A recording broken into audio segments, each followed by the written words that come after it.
Good morning and welcome to the RunThrough YouTube channel. I'm Rich Morell and today the scene is set for a big 10K in Jarrow. Yes, it's stage 10 of the Top Flight series for 2025. I love races that start and finish on the track as well. Yeah, it's a good way to sort of bookend the race, and you can really open the legs up at the end and try and have a strong finish. Yeah, I agree with you. I think there's no better than a race starting and finishing on the track there. So in terms of what the athletes are going to be doing this morning, they will start on the track. They will do about a 300 metre belt round the track. Then they'll head out of the stadium at the top of the home straight.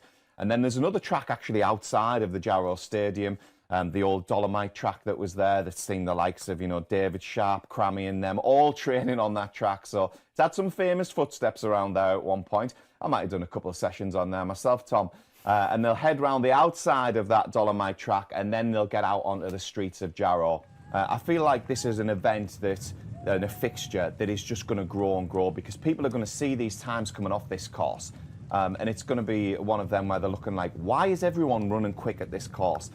I think in a few years' time, this will be an absolute fixture in the road racing calendar. So, as if by magic, he's there at the front again. Omar Ahmed, doing what he does, likes to get out there, likes to run hard from the front.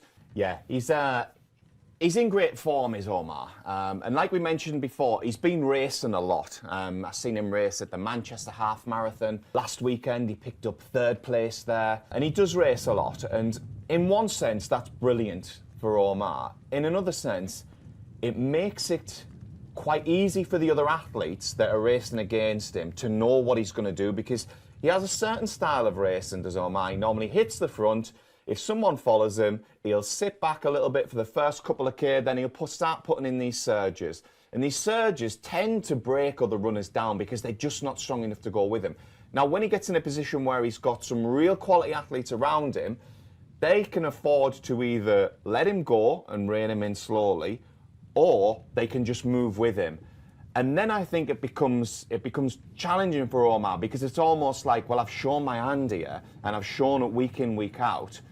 It looks like Omar's broke the athlete in 2nd place there, and I think that is the Highgate vest of Monty Watson in 2nd place there. Monty, a solid runner in his own right as well. I mentioned I'd been chatting to him earlier on in the week, and he'd had some injury troubles, but he was coming back. He'd been building through the season well, and he was looking for around about that 30 minutes to 30:15 for the 10K today, which in itself is a fantastic performance. But Omar Ahmed, at this stage, it looks like he's probably just too good at the moment for these lads. So yeah, Omar Ahmed looks to be on the front, and there we can see Monty Watson coming through into 2nd place there. Now on the ladies' side of things, we have Sophie Hicks. She was through her 1st kilometre in 3:21, and you can see Sophie, she's actually nestled in that pack there. 33:30 is the predicted finish time for her, so that would be a brilliant run for Sophie Hicks. We've also got Esme Davis in there. Now, Esme, she was the 32-minute 36 personal best. She's ran a season's best of 33:59. She's also in that pack as well, looking to come on around about 33:35.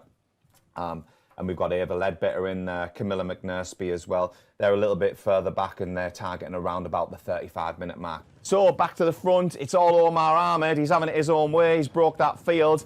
I guess now it's just a case of, for us in the studio and for you guys watching, how quick can Omar go? Right, so we've got Esme Davis there in the front. She's looking good. She's looking relaxed there. I think you can tell a lot from an athlete's cadence and their arm carry and their foot strike at this stage in the race, as well as they're coming up to around about the 5K mark. She's looking relaxed, Tom, I would say. She really is looking comfortable there. Yeah, she has got a bit of company there with, I think that's Sophie Hicks just with her as well. So she's not got it all her own way. But yeah, little group there, and yeah, she's looking strong. No signs of sort of any form falling apart.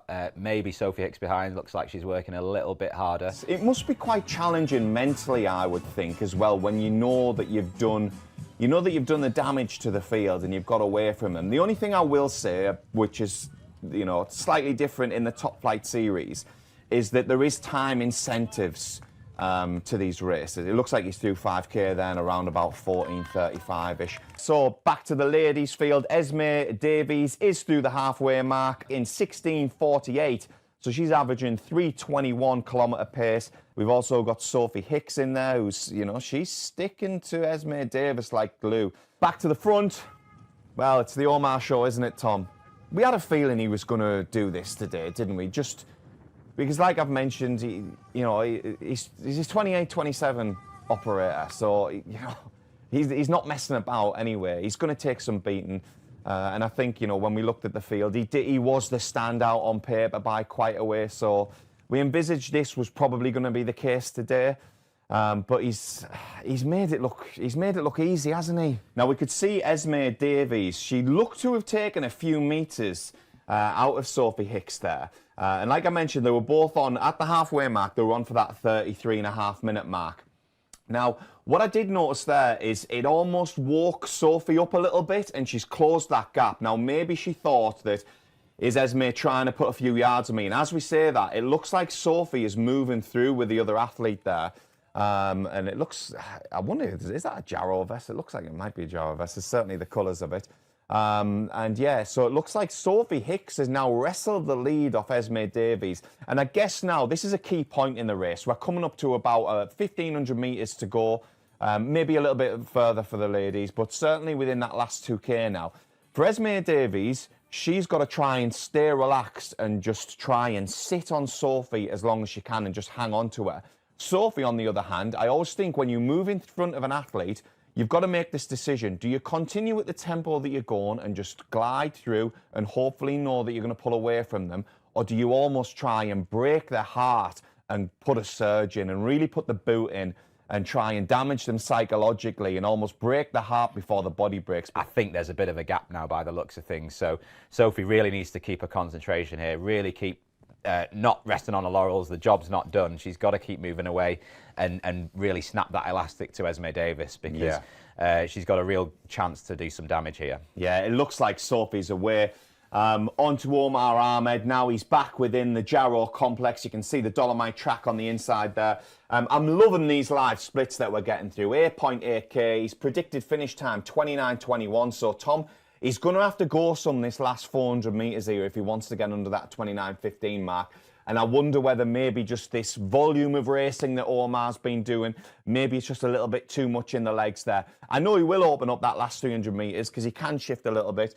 We've got Peter Smallcombe through there. He's predicted in 30:37 to finish, and Joe Firth in third place, in 30:40. So we'll bring you the ladies split as soon as they're through that 8.8K mark. But yeah, I'm loving this live data that we're getting. It's fantastic. Yeah, it's great. And obviously, Omar won't have the benefit of knowing that exactly. He might be trying to do some quick maths in his head and figure out what he has to do. I think at this stage, though, he's just got to put the hammer down and give it everything, especially when you get on the track there. You've just got to go for it. And that's the benefit, I think, of finishing on the track. You know exactly how many meters you've got to go, and you can time your finish perfectly. Yeah. And for Sophie on the front now, I think the benefit that she's got is that athlete just sat in front of her. She knows that, right, like we mentioned before, click and K's away, click and time away. She's just got to dial in onto that athlete and think, right, you pull me along. So we can see Omar Ahmed now down the back straight. He looks serene. That looks a great shot, the track there. He's going to whip round this bend as he heads into his last 100 metres.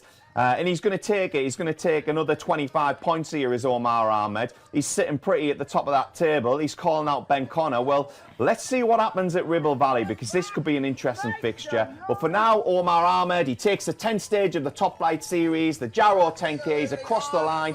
He's outside the course record, but that is a strong run, 29:30-ish across the line there. Big win for Omar Ahmed. Clicking first place points and time bonus points as he's sub 30 minutes in.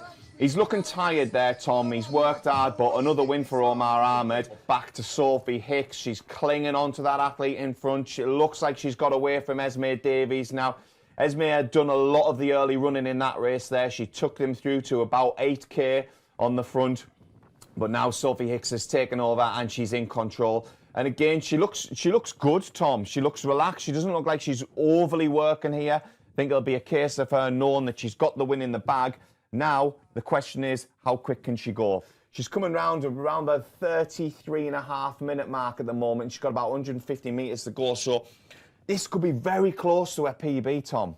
Yeah, it's agonisingly close. She knows exactly how far she's got to go. I think she's going to be a PB. I guess the question here is, can she go under 34, which would be a really nice milestone for her. Well, I predicted time at the 8.8k split. That data is through. It was 34.10. So I've got a feeling she's going to rally and maybe put a little sprint in these last few metres. So it'd be great to see her get under. We're going to see her come across the line now. We can see the clock on the left-hand side as well. There's the Jarrow athlete that she was through with. She's going to be so close to it. I think she's done it there. It looked like she'd done it. Obviously, chip and gun time, they can differ slightly, but Sophie Hicks, fantastic running from her there. A second 10k of 2025. She takes maximum points in the Top Flight Series. I think we're going to see Esme Davies coming across the line in second place as well. She was holding strong, but brilliant running from both those athletes there.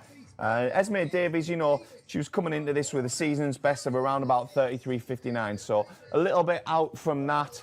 But it's always hard to say and hard to know what athletes have got targeted for the rest of the season as well.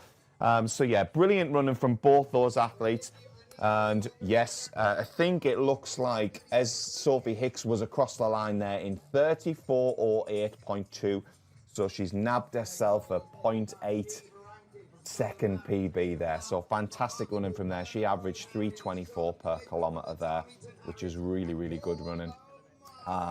Great advert for the speed of this course, actually, because Sophie's got a relatively recent 10k PB from Valencia, one of the fastest 10ks in the world, and she's gone quicker here today. So if there was any doubts about how quick this course is before the race, I think we can put those to bed now. Yeah, there's our third place athlete across the line. I think that might be Eva Ledbetter. I will confirm that as soon as our data comes through. But if it is, that's going to be a massive PB for her because her PB before that was 36.11. I will confirm that, just in case we're wrong. On the men's side of things, we have got the official results through on our live data feed, which is an absolute dream this morning. So we did have Omar Ahmed across the line in 29.35, Joseph Wilson in second place, 30.43, and Peter Smallcombe, the local lad, jumped out of bed at 8:45 this morning. And ran a 30.49 10k, so that's a real solid run from Peter Smallcombe this morning as well. We'll jump back over to the female leaderboard, and yes, it was those 34.08 for Sophie Hicks. Second place, Esme Davies, 34.26.